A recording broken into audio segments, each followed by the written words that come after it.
Bueno, pues la perspectiva que muy brevemente les quiero presentar es cómo podemos entender a la captación de agua y lluvia desde una perspectiva sociotécnica.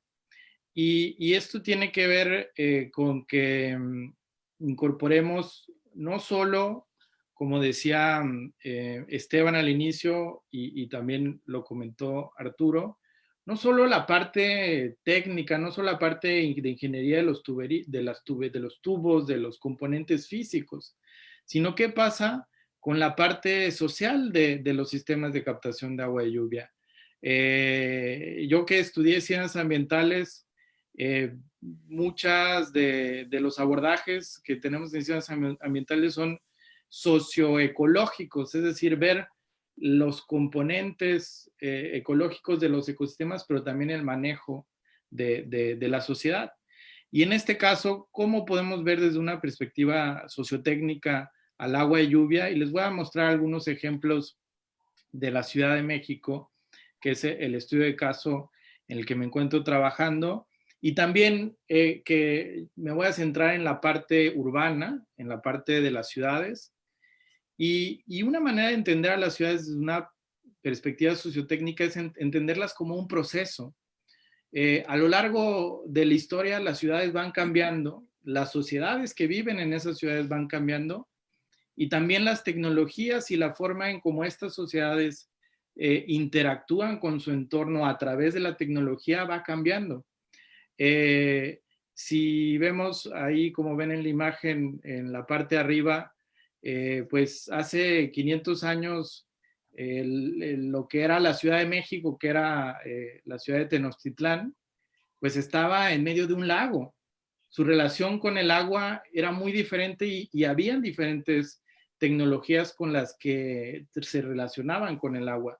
Curiosamente, desde esos tiempos, el agua potable, el agua para consumo venía de fuera.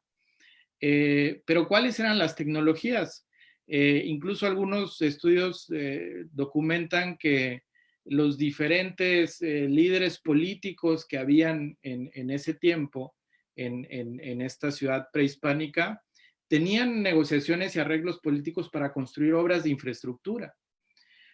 Hoy en día la Ciudad de México es muy diferente y obviamente las tecnologías y la forma en cómo está construida es muy diferente. Entonces, podemos ver que la ciudad es un proceso y va cambiando. Entonces, podemos entender a las ciudades como estos procesos que aparte son muy complejos, pero que también son dinámicos y cambian. La estabilidad de las tecnologías que vemos es una estabilidad que es relativa, porque al final, a lo largo del tiempo, cambia. Y entonces estos sistemas de infraestructura, la forma en cómo, y la infraestructura hidráulica, la forma en cómo manejamos el agua, también cambia. Y una perspectiva que ha influido mucho en cómo vemos el acceso a los servicios en las ciudades es pensar en las infraestructuras en redes, redes de infraestructura. Eh, y el periodo moderno nos ha puesto a pensar que nuestra relación con el agua necesariamente es a través de una tubería que está conectada a un sistema que trae agua de quién sabe dónde. Y tendemos a pensar que este arreglo tecnológico es el que funcionaría para todas las ciudades o para todos los entornos urbanos. Pero no necesariamente es así. Esta idea de que hay una provisión unitaria del agua, que es aparte una provisión homogénea y que viene de una entidad monopólica, que generalmente son estos sistemas de abastecimiento de agua potable, pues ha sido una idea muy influyente en la política pública y en la planeación de las ciudades, pero es reciente, es apenas del siglo XIX que empezaron a existir estos sistemas centralizados cuando las ciudades tienen mucho mayor historia. Y además, en muchas ciudades del mundo y principalmente en las ciudades que son llamadas del sur global, digamos, los países que están llamados en este sur global, que antes le decían tercer mundo, pues en realidad estos sistemas de infraestructura y de provisión de agua no son universales. la gente que vive en estas ciudades tiene otros mecanismos de acceder al agua. Y es posible que nunca sean universales porque avanzan muy lento, a diferencia de cómo han avanzado las tasas de urbanización. Hoy en día tenemos en África subsahariana em, y en Asia tasas de urbanización que tienen a ciudades donde el 60, el 80% de la población no tiene acceso a agua en la red. Pero hay otras tecnologías, hay otros mecanismos tecnológicos a través de los cuales la gente accede al agua porque no podemos vivir sin agua. Entonces, muchas veces el acceso al agua en las ciudades como en América Latina, pues tiende a ser un proceso político, donde hay una serie de negociaciones y además estas tecnologías se tienen que adecuar a contextos que pueden ser muy diversos y muy heterogéneos. Como ven en las fotografías que les estoy mostrando, la de arriba es una ilustración de cómo funciona el transporte público en Londres.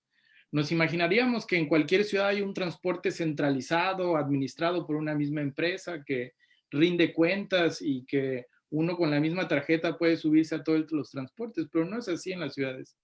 Y en la parte de abajo vemos la periferia de la Ciudad de México. ¿Cómo podemos pensar en que va a haber un sistema centralizado de provisión de agua y lluvia cuando muchos de estos asentamientos se construyeron antes de que se introdujeran esas redes de infraestructura? Entonces, esto nos pone a pensar que necesitamos pensar más allá de las redes y la captación de agua de lluvia viene a ser una solución que pudiera funcionar en algunos de estos contextos, porque actualmente más de 600 millones de personas no tienen acceso, como lo llama la ONU, a agua segura. Es decir, que es agua en la misma vivienda o en el mismo lugar donde la persona vive, que es agua que está disponible la mayor parte del día o cuando se requiere y que es agua que no está contaminada. En América Latina, por ejemplo, pasa algo muy interesante, que tener la infraestructura no necesariamente significa tener el servicio. 96% de la población tiene acceso a agua entubada, tiene la infraestructura, pero solo 77% recibe agua de calidad y cuando la necesita. Y pensando que con el cambio climático estas situaciones se van a complicar, pues necesitamos empezar a pensar y a darle la importancia a estos sistemas descentralizados como el agua de lluvia. Finalmente, en los últimos 20 años se ha trabajado mucho una perspectiva de transiciones sociotécnicas, es decir, cómo los sistemas sociotécnicos, es decir, cómo estos sistemas que tienen elementos sociales, instituciones, grupos sociales y tecnologías pueden cambiar, pueden tener una transición. Se ha estudiado mucho en cómo esta transición puede darse hacia la sostenibilidad. Y disculpen ahí que tengo una ilustración en inglés, pero la mayoría de esta literatura dice o se basa en un marco en donde hay tres principales niveles. El nivel más alto, que es el landscape o el paisaje, como le llaman, son estas ideas que están allá arriba, estas nociones, los objetivos de desarrollo del milenio, estos desarrollos a un nivel muy alto, las ideologías, los marcos de política pública. Y en medio están los regímenes. Hay regímenes sociotécnicos. Y abajo están los nichos, que los nichos son de repente tecnologías que surgen o prácticas que si encuentran una forma de acomodarse pueden hacer que cambie el régimen. Y les muestro qué es lo que pasa en la Ciudad de México. Es una ciudad muy grande y es una ciudad en donde recientemente se ha impulsado el tema de la captación de agua y lluvia. Y principalmente tenemos que hay un régimen formal que es el del sistema de aguas de la Ciudad de México, que tiene principalmente dos complejos de tecnologías a través de las cuales hacen llegar el agua a la sociedad, a través de extraer agua del subsuelo y a través de importar agua de otras cuencas, como pueden ver aquí en las imágenes de la derecha. Pero también tenemos unos regímenes que son informales a veces, o son regímenes que surgen porque el régimen dominante no funciona para todos y mucha gente depende de estos, nosotros le llamamos pipas en México, pero que son estos camiones cisterna, porque no pueden acceder a las tecnologías del régimen dominante. Finalmente, ¿cómo podemos pensar en el agua de lluvia como una tecnología que ahora es de nicho, a pesar de que empieza a surgir en la política pública? El año pasado se anunció un programa muy grande para instalar 100,000 sistemas de captación de agua y lluvia, y tenemos nuestros colegas de Isla Urbana, una empresa que ha estado trabajando los últimos 10 años, han hecho esfuerzos muy interesantes. Pero ¿cómo podemos hacer que este nicho, que ahora es la captación de agua y lluvia, pueda en realidad alterar el régimen, y que haya un régimen diferente en donde la captación de agua y lluvia es como otro elemento de infraestructura que vemos en la ciudad? Como ha pasado, por ejemplo, con los calentadores de agua solares. Hoy en día uno sale a un techo y hay cada vez más porque se han ido incorporando. Entonces, esto habla de una perspectiva sociotécnica. Y bueno, es una perspectiva más con la que quería también, al igual que el resto de mis compañeros, pues compartirles una perspectiva más. Ahora